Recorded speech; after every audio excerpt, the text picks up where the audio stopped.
So one of the values of the breath as a meditation object is that it is not interesting.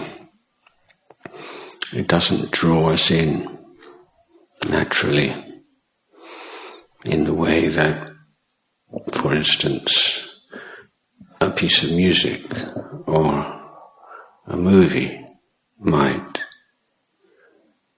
There's not anything particularly attractive about the breath to a casual observer.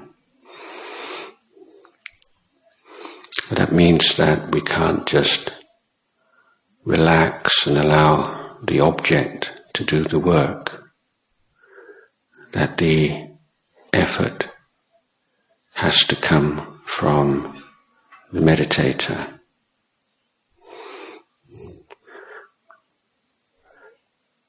So meditation, we are learning a very important life skill. It's the skill of applying a steady, consistent, appropriate effort to a task which is not particularly inviting or interesting.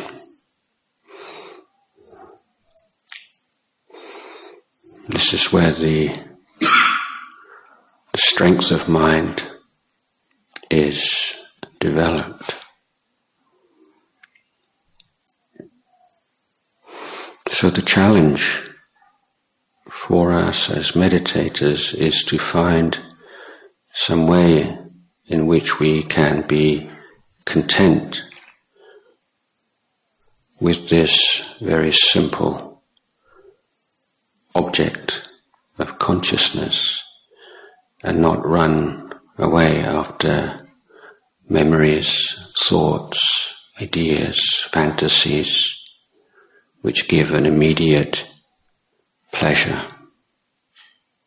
So it's a practice of wisdom, it's a practice of renunciation.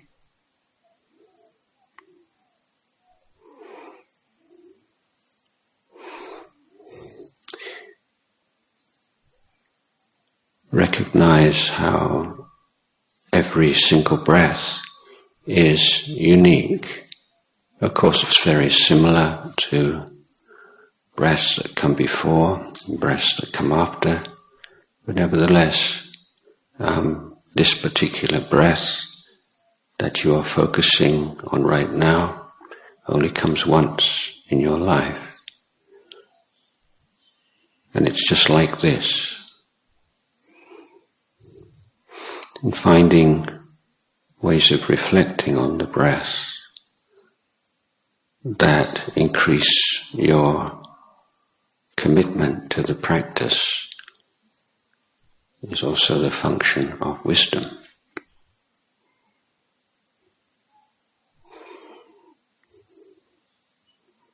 Now, when we have chosen the point at which we will be meditating on the breath, investigating the breath,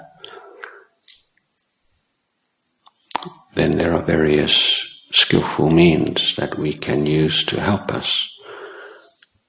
One is to use a mantra such as Buddho. With the in-breath, we mentally intone the word Bud, and on the out-breath, To.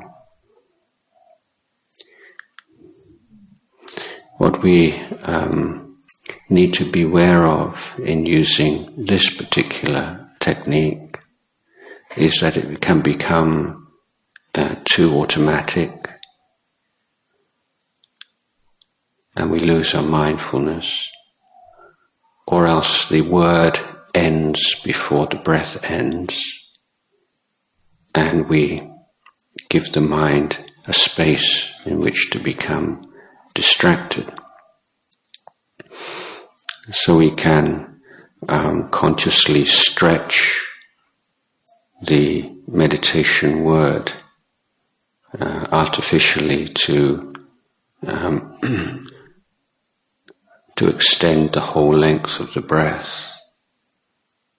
For instance, the out-breath tends to get longer quite soon.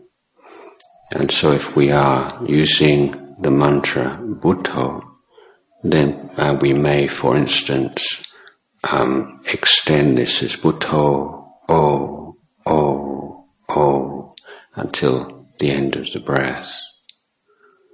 That's just one possibility.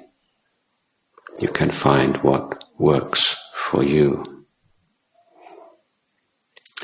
The other method of creating a link and an interest in the breath is to count the breaths, and the method by which we vary the number we count to 1, in-breath 1, out-breath 1, in-breath 2, out-breath 2, to 5, and having reached 5 without distraction, we start again and count 1 to 6, and then 1 to 7, and then 1 to 8, then 1 to 9, then 1 to 10. Because we change the number we count to, then we prevent ourselves from falling into that trap of counting automatically or just drifting off into sleepiness.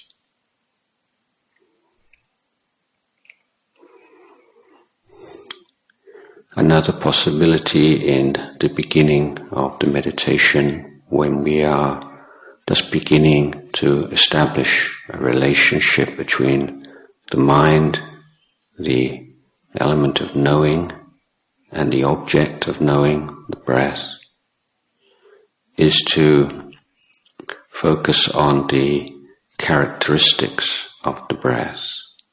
For instance, how long the breath is. Is it a long breath? Is it a short breath? Is it a coarse breath? Is it a fine breath? Is it a warm breath? Is it a cool breath? Is there any sensations at that point of tingling or anything at all we observe? So giving the mind some extra work to do helps it to create this link with the breath, an interest in the breath.